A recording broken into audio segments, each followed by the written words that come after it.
বিজয় সংকল্প সভায় যোগ দিতে বিজনীতে মঙ্গলবার যাচ্ছেন মুখ্যমন্ত্রী ডক্টর হিমন্ত বিশ্ব শর্মা। বিটিআর নির্বাচনের জন্য চিরাং জেলা বিজেপির এই সভা বিজনীর বিদ্যাপীঠ স্কুলে আয়োজন করা হয়েছে। এই সভা সরাসরি বিজনী থেকে রয়েছে আমাদের প্রতিনিধি অভিদীপ চৌধুরী। অভিদীপ, বিজয় সংকল্প সভায় যোগ দিতে আজ বিজনীতে অসমের মুখ্যমন্ত্রী ডক্টর হিমন্ত বিশ্ব শর্মা, বিস্তারিত জানাও।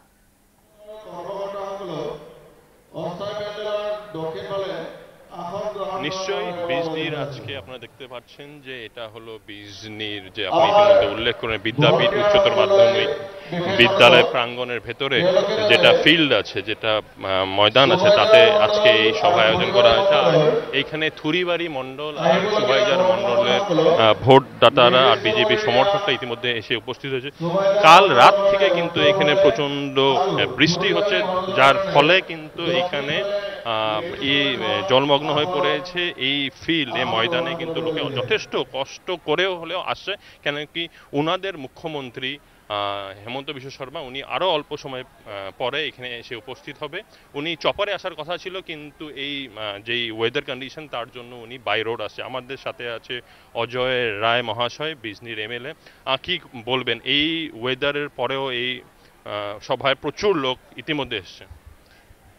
প্রথম কথা হলো, আমাদের মাননীয় মুখ্যমন্ত্রী মহাশয় যেখানেই যান, আসাম শুধু নয় আসামের বাইরেও যেখানে যান, প্রচুর ওনাকে দেখার জন্য বা ওনার সাথে কথা বলার জন্য বা ওনার সঙ্গে বিভিন্ন কাজ নিয়ে দেখা করার জন্য লোক হয়। এটা হলো আমাদের কার্যকর্তা সভা। শুধু এখানে কার্যকর্তা আছে, এখানে কোনো পাবলিক, জেনারেল পাবলিক এখানে আমরা ডাকিনি। তারপরেও এখানে আমাদের টার্গেট ছিল ৬,০০০। আমরা ৬,০০০-এর জায়গায় আজকে আমরা দেখছি প্রায় ৭,০০০, ৭,৫০০ লোক এখানে হবে। আমাদের যারা কার্যকর্তা, সিনিয়র কার্যকর্তারা যারা ছিলেন, তাদেরকেও এখানে হয়তো আমরা ভাবিনি তারা আসবে, তারাও আসছে। তো আমি আশা করব যে আমাদের এই সভা খুব সুন্দরভাবে সমাপ্ত হবেন, যেভাবে আরম্ভ হয়েছেন সেভাবেই সমাপ্ত হবেন। কিন্তু আমাদের যেটা দিনের পরিস্থিতি ছিল, মাননীয় মুখ্যমন্ত্রী মহাশয় হেলিকপ্টারে আসার কথা ছিল, কিন্তু এখন বাই রোড উনি আসতেছেন।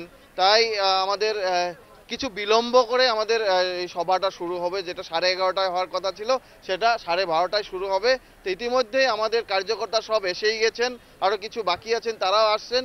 তো আশা করব যে এই বৃষ্টির মধ্যেও, এত পরিস্থিতি খারাপের মধ্যেও এত লোক এসেছেন, সেটা আমাদের বিজনির জন্যে বা আমাদের এখানে দুইটা সমষ্টি রয়েছেন, সুপাইজার আরও থুরিবাড়ি সমষ্টি, আরেকটা মানাস শেরভাঙে রয়েছেন পানবাড়িতে যেটা মিটিং হবে। সেটা আমরা দেখছি যে খুব ভালো একটি কার্যকর্তার তরফ থেকে যেটা সহযোগ, সেই সহযোগ আমরা পেয়েছি। আর সেটা আমাদের জন্য আগন্তুক নির্বাচনের জন্য একটা পজিটিভ ইঙ্গিত বলে আমি ভাবতে পারি। আচ্ছা অজয় রে মহাশয়, আপনাকে জিজ্ঞেস করবো যে দেখলাম যে এখানে প্রচুর বড় মহিলারা, বাঙালি মহিলারা আর মাইনরিটি মহিলারাও আমরা দেখতে পাচ্ছি কিন্তু প্রচুর এসে। তো আপনার কি এবার কি দেখছেন, ভোট ব্যাংক কি বিজেপির অনেক সম্প্রচার হয়েছে, প্রত্যেক কমিউনিটি থেকে ভোট পাবেন বলে আশা করছেন এবার বিটিসি ইলেকশনে?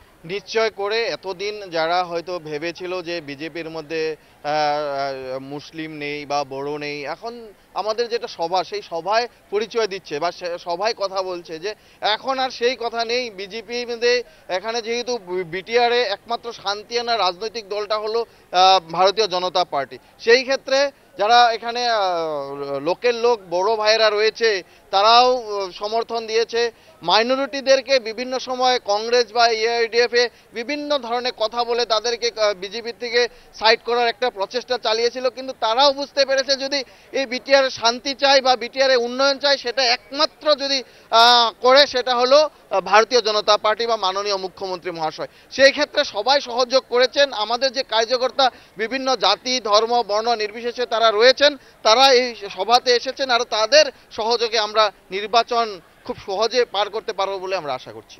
নিশ্চয়ই নির্বাচনের বৈতরণী খুব সহজে পার করবে আশা করছেন অজয় রায় মহাশয়, বিজনির বিধায়ক। আর আপনারা দেখতে পাচ্ছেন যে অল্প কিছুক্ষণের মধ্যেই কিন্তু অসমের মুখ্যমন্ত্রী হেমন্ত বিশ্ব শর্মা উনি এখানে এসে উপস্থিত হবে। আজকে বিজনিতে বিটিসিতে দুটো সভা আছে। প্রথমটা সভা হলো বিজনি শহরের মাঝখানে বিদ্যাপীঠ স্কুল যেটা আছে, বিদ্যালয় যেটা আছে তার ফিল্ডে, তার ময়দানে। তারপরে এখান থেকে উনি যাবে পানবাড়ি এটা অতি ভিতরের একটা অঞ্চল, যেটা সামনে হলো ভুটান বর্ডার। ওখানে ওনার আরও একটা জনসভা আছে। তারপরে আজকের দিনের উনি কার্যসূচি সমাপ্ত হবে বিটিসি চিরাঙে। Over studio. অর্থাৎ অভিদীপ, যেমনটা বোঝাই যাচ্ছে আজকের এই সভা যথেষ্ট তাৎপর্যপূর্ণ হতে চলেছে। অনেক ধন্যবাদ।